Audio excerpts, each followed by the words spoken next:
नमस्कार, स्वागत है आपका एक बार फिर से। और मैं शुभकर्ण स्वामी आपको हेल्थ के एक नए इशू डैंड्रफ के बारे में जानकारी देने के लिए उपस्थित हूँ। मैं एक डाइट और न्यूट्रिशन विशेषज्ञ हूँ और जानकारी देते हैं आपको कि आखिर डैंड्रफ जो है वो किन कारणों से हमारे शरीर के अंदर होता है। तो हम जाने कि हमारी स्किन के नीचे सेबेसियस ग्लैंड होती हैं, यानी कि तेल ग्रंथियाँ होती हैं और उनसे तेल स्रावित होता है। ये तेल हमारे बालों को और स्किन को मुलायम जो है वो रखता है या ड्राई होने से बचाता है। लेकिन इन सेबेसियस ग्लैंड से जो सीबम उत्पन्न होता है वो पूरी तरह से साफ नहीं होने के कारण ये डैंड्रफ का जो है वो रूप धारण कर लेता है। और इस डैंड्रफ को खाने के लिए एक फंगल जो है वो पैदा हो जाता है जिसका नाम है मेलेसीजिया फुरफुर। ये एक फंगल है और ये फंगल क्यों उत्पन्न हो रहा है और इसके और क्या कारण हो सकते हैं, इनके बारे में मैं आपको थोड़ा सा बता दूं कि हमारा जब स्ट्रेस लेवल बढ़ जाता है, पहली बात तो हमारा खान पीन सही नहीं होने के कारण, गट हेल्थ अच्छी नहीं होने के कारण, लीवर अच्छी नहीं होने के कारण जब ब्लड थिक हो जाता है और उसकी ट्रेवलिंग पावर कम हो जाती है, उस कारण से भी ये होता है। और स्ट्रेस लेवल बढ़ने के कारण, इम्यूनिटी जो है वो वीक होने के कारण, महिलाओं के अंदर पीसीओएस यानी कि पीरियड्स जो हैं वो रेगुलर नहीं होने के कारण, कॉन्स्टिपेशन होने के कारण ये इस प्रकार से जो है वो दिक्कतें आती हैं। फिर हम सिर को अगर ठीक से नहीं धोते हैं या तेल लगा करके कई दिनों तक हम छोड़ देते हैं, उससे भी ये दिक्कत आती है। और कई बार जो है वो कुछ भयंकर बीमारियां जैसे कैंसर या कैंसर का ट्रीटमेंट या ऑर्गन ट्रांसप्लांट ये जब हम करवाते हैं तो इसके कारण भी हमारे को डैंड्रफ की समस्या जो है वो हो जाती है। डैंड्रफ होने से सिर के अंदर खुजली आती है, लगातार खून भी आता है और जख्म भी पड़ जाते हैं। कई बार हमारे बाल जो हैं उनकी सघनता धीरे धीरे जो है वो बाल गिरना शुरू हो जाते हैं, सिर जो है वो पूरा खाली हो जाता है। और इस चीज़ के परिणाम जो है वो हमारे को सबसे ज़्यादा जो हमारा क्राउन एरिया है सिर का, वहाँ देखने को मिलता है।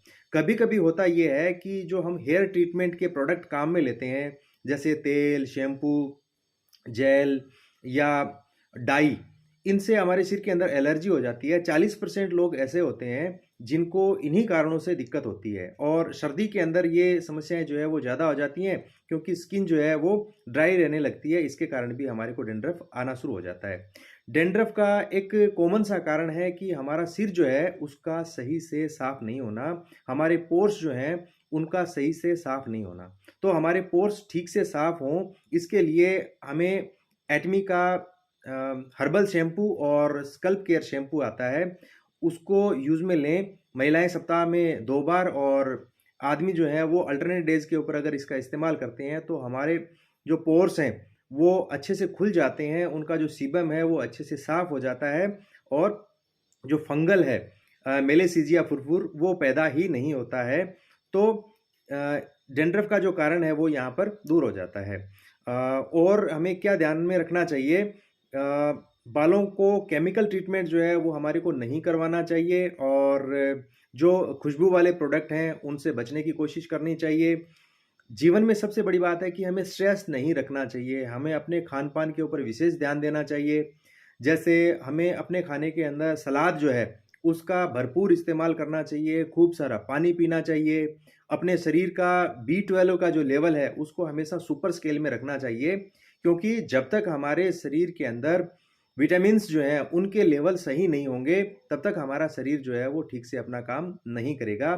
तो हमें समय समय के ऊपर अपने विटामिन्स के लेवल जो हैं वो चेक करवा करके रखना चाहिए। आराम से गहरी नींद जो है वो लेनी चाहिए, पानी खूब सारा पीना चाहिए।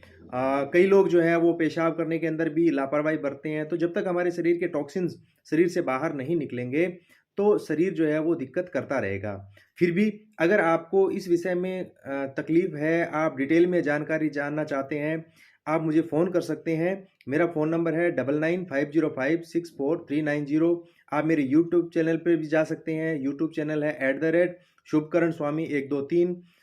फिर मैं वापस आऊँगा आपके लिए एक नए विषय पर जानकारी लेकर के।